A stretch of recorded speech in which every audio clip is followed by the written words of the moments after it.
I read a funny story that you were told by Judd the show was canceled right before you went on David Letterman? It wasn't Judd, but that's true.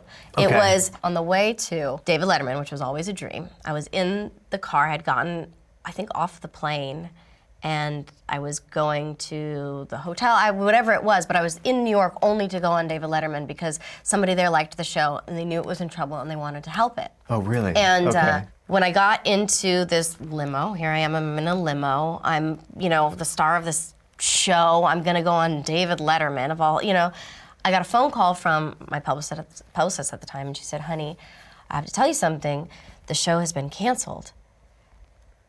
And my heart fell, and I said, it just sank, and I said, David Letterman's been canceled?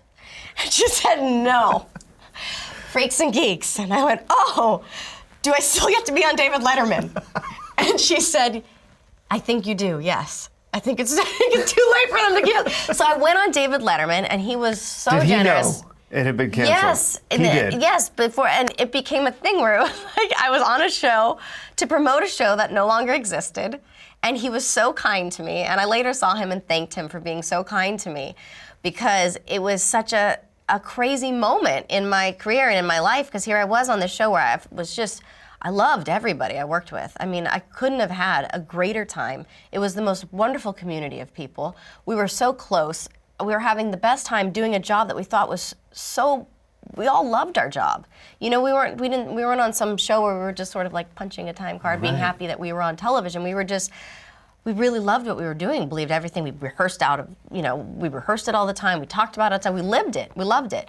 And I remember sitting there across from David Letterman, and I'm sitting, here's this like dream that you want to achieve. You think of all these things you want to do when you finally get to be an actor or an actress. Yeah. And one of them was to be on David Letterman. And sitting there, and he's talking to me, and he said something about the show being canceled. And at that moment, I looked at his iconic teeth, and his smile, and I thought, that is David Letterman telling me that my show is canceled. And that's really actually when it hit me. Because it was just this sort of unbelievable moment. Yeah, and here I am doing this thing you always dreamed of, but somehow it was actually a very Freaks and Geeks moment.